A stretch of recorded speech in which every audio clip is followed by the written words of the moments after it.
Shalom and welcome to another in our series of podcasts from Temple Beth Am, a dynamic center for conservative Judaism in Los Angeles. This is Meditation and Mindfulness with Rabbi Adam Kligfeld.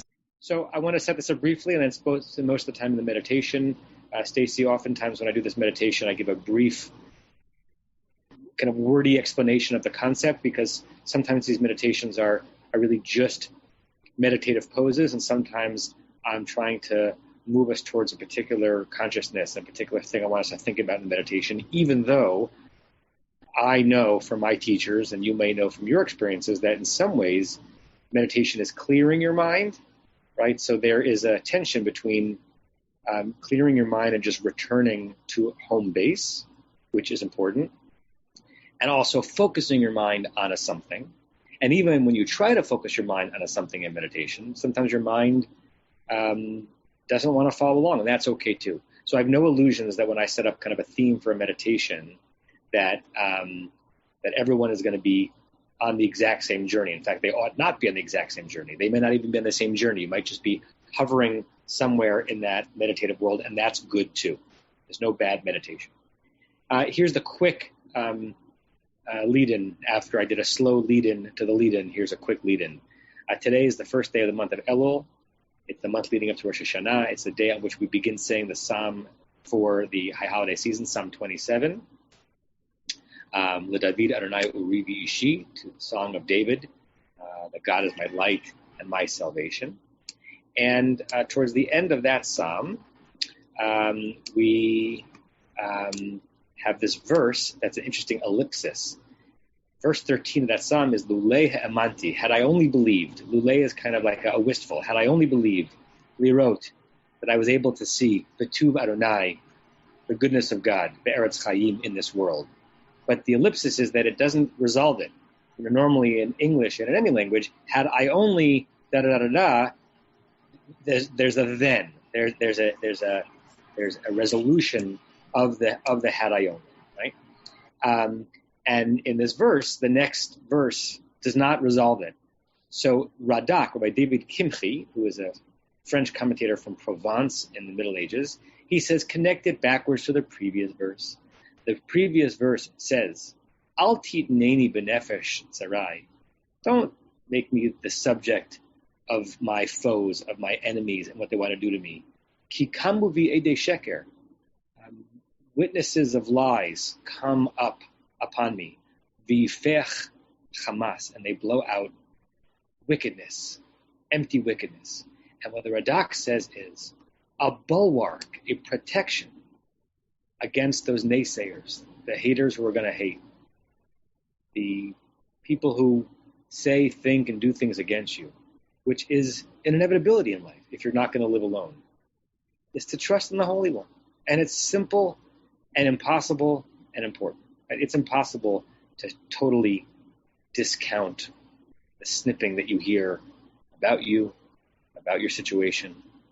But the Radak says that the psalmist is suggesting that if you have a spiritual world, if you have a relationship with God, and you are good with God, you're good in your commitments, you are good in what you imagine you are doing under the banner of heaven, then somehow that noise on the outside just becomes less loud. Right? And it protects you from these Edei Sheker, from these witnesses of false testimony. So that's the basis of the meditation. And I know it's kind of a wordy one. In the meditation, I'm going to lighten it because I want us to also have a release in this meditation and not just a Dvar Torah concept, okay? So, hold on one second because I need to get my meditation bowl. Hold on. Okay. Go into the meditation, so if someone joins in on the Zoom, I won't be able to know, but hopefully some of you are joining on Facebook as well. I'm going to ask you to close your eyes.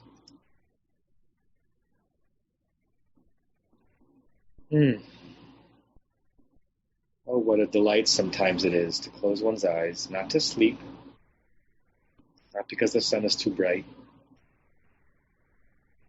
just to return to yourself. What a delight. What a machaya. That great Yiddish English word, what comes from the Hebrew, mechayeh, to give life.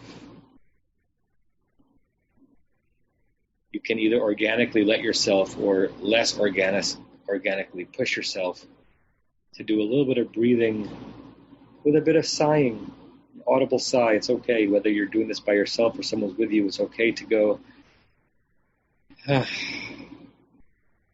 It's cathartic to create sound in our breathing.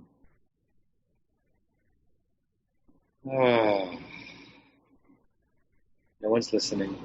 No one cares. And even if they do care, connecting to the theme we're about to go into, if this moment is right for you, it doesn't matter what others who might be witnessing think of it. You breathe in through the nose and out through the mouth.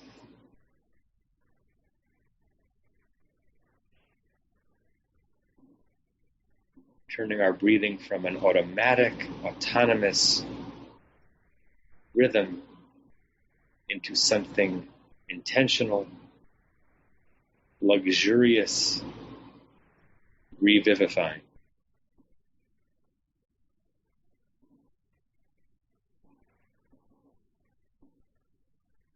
If you haven't yet placed your hands anywhere, you can place them palms down on your legs. You feel a gentle point of contact between your own fingers, your own digits, and your body. It's a lovely mini hug of self. We don't think of it that way usually, but it really is. To hold yourself. Or, as we always say, you can turn your palms up, either resting on your leg or hovering a little bit above them if you want. Open to the heavens. Open to whatever this moment brings.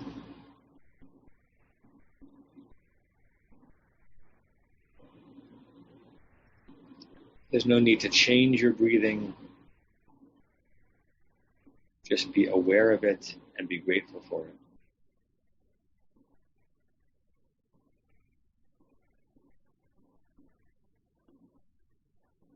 And we use the term repose in yourself. Repose, rest. Where? In yourself. You don't need any extrinsic factor right now. There is enough in you to find rest. You need not search for it elsewhere. In the great expanse of your mind and the quiet of your mind, simultaneously. You have chambers you can enter that are all serenity, all tranquility. You can almost see yourself traveling your mind, looking for rooms or chambers that you can go in, and once inside, you are at rest. You are reposing in yourself.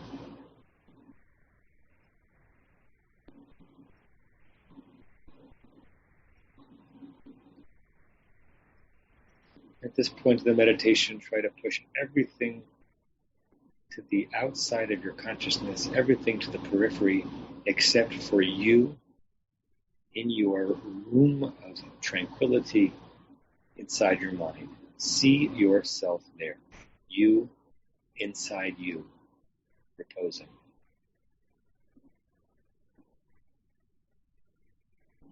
Any sound you might hear aside from my voice, a buzz of a cell phone, a truck driving by, a bird tweeting, they are present, but they are not a part of this moment. They live on the edges. You are in your room, inside your mind, in full, tranquil repose.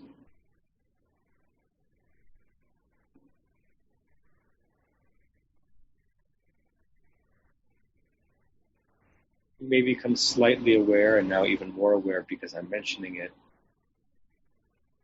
of different parts of your body that are either feeling heavy in a beautiful kind of way, a leaden heaviness that suggests relaxation. You might feel a tingle or a sense of vitality in parts of your body. You can dart in and out and visit those places, visit those feelings. Don't interrogate the feeling. Don't ask why that part of the body feels that way, why your fingers are tingling, or why your shoulders are beautifully slumped. Just experience it.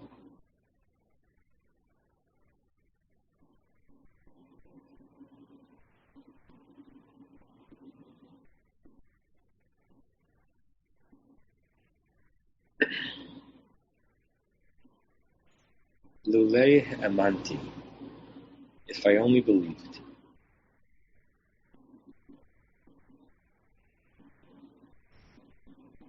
Lulei amanti, if I only really believed. If I really believed in a God who is good, and in my service of that God, then the naysayers mean nothing to me.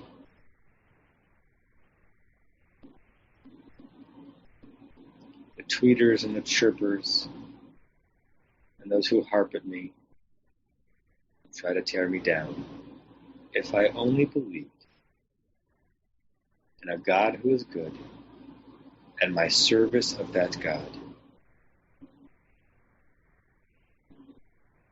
then their voices are meaningless to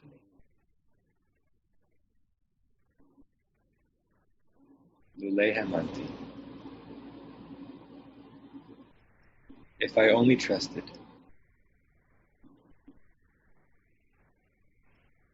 in the path that the Holy One has set out for me, and my success at staying on that path,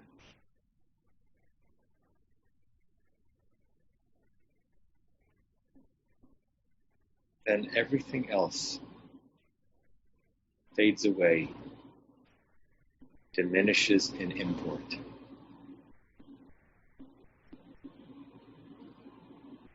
Where are you?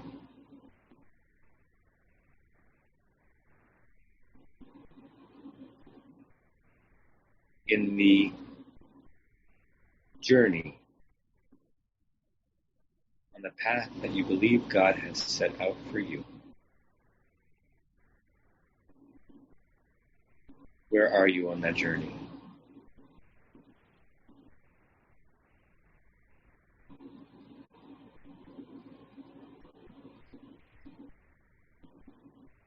To what extent do you believe? Do you trust? And are you pursuing it? The more we fill up our minds and our deeds with the path of the good,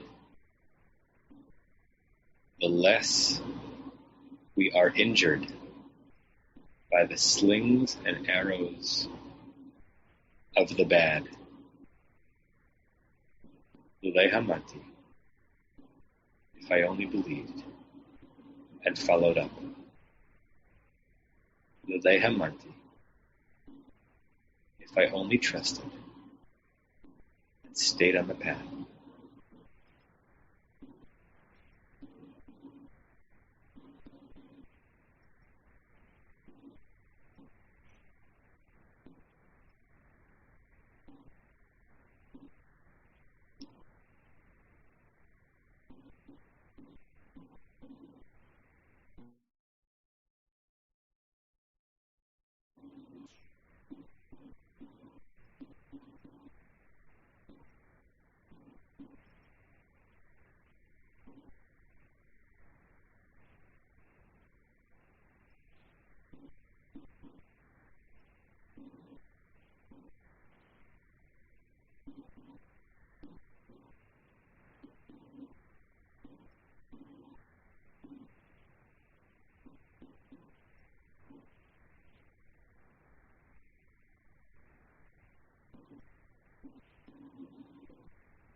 Ready, you can open your eyes, share my screen so we can say this closing prayer together.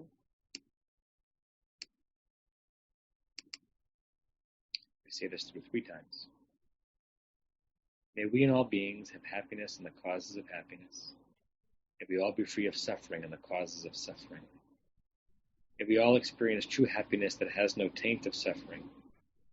May we live in great equanimity, free from burdening attachment to loved ones and contempt for others, but rather with compassion for all. May we and all beings have happiness and the causes of happiness. May we all be free of suffering and the causes of suffering. May we all experience true happiness that has no taint of suffering. May we live in great equanimity, free from burdening attachment to loved ones and contempt for others, but rather with compassion for all. May we and all beings have happiness and the causes of happiness. May we all be free of suffering and the causes of suffering. May we all experience true happiness that has no taint of suffering.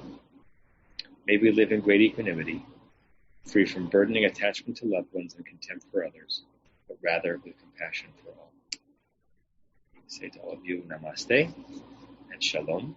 You have been listening to another in our series of podcasts from Temple Beth Am, a dynamic center for conservative Judaism in Los Angeles.